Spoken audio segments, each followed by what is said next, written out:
we have a problem in our collective spiritual awakening. A dynamic that plays out where we can so overly emphasize or identify with our spirituality that we actually fragment ourselves from this on some level.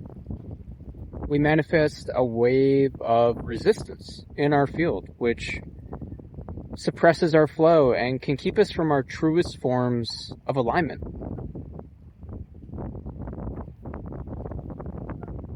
Spiritual awakening is becoming aware of, or more so coming back to, what was there all along, which is our innate spiritual foundation, which gives rise to all of the physical forms in our experience. It's consciousness that gives rise to matter, not the other way around. It's becoming aware of the patterns of manifestational creation we were engaged in all along, albeit from an unconscious or subconscious place.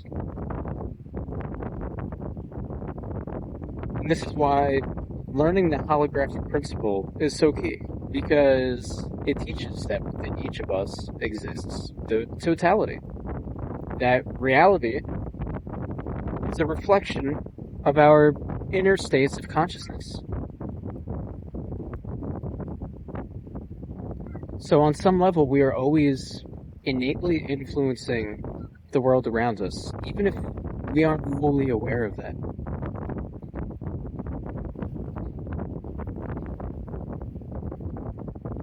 But what tends to happen is at some point,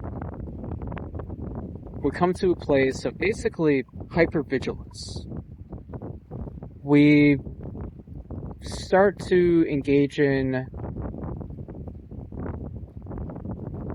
a sort of what I call dualistic non-duality, or a form of spiritual asceticism that views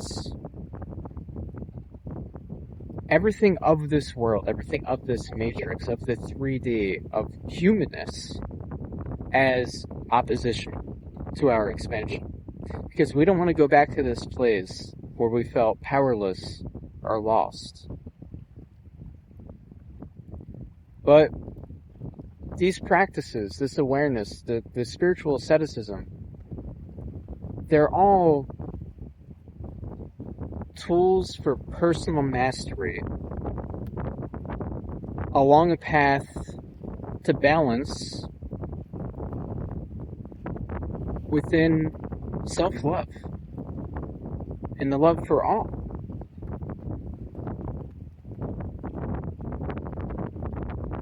But what this is doing is we're getting to this place where we aren't engaging in relationships or friendships.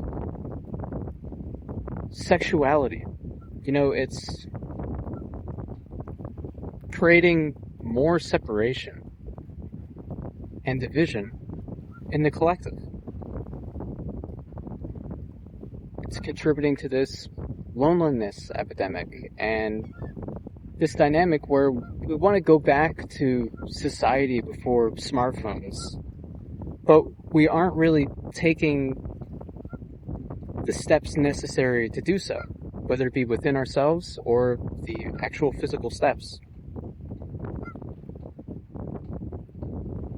So what this is doing is, and I'm not asking you to focus your energy on what's going on out there in terms of on the world stage of politics, but there is a sort of reflective interplay between our own shadows, or what we bypass, and what occurs on the world stage.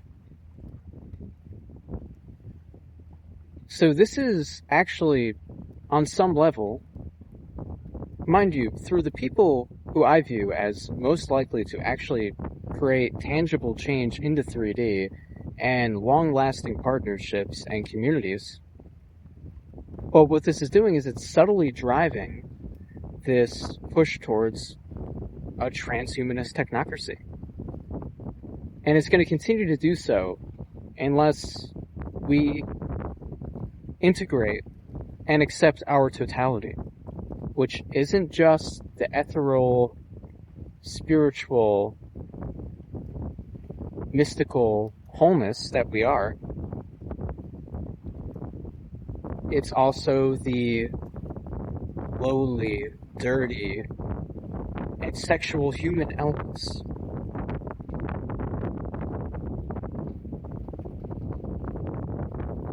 We have to remember that this vessel is itself an instrument for the expansion of consciousness. The point is to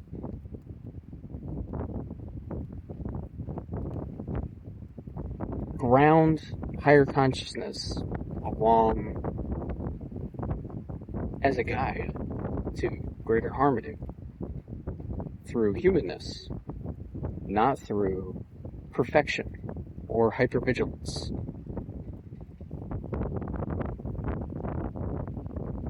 At some point, it's experience that drives expansion more than any book, any spiritual tool, any spiritual teacher, any swath of information, or any algorithm that brings all these things your way and can serve to help this process. Really, there are no rules to expansion. But like any instrument, the key is to play through the heart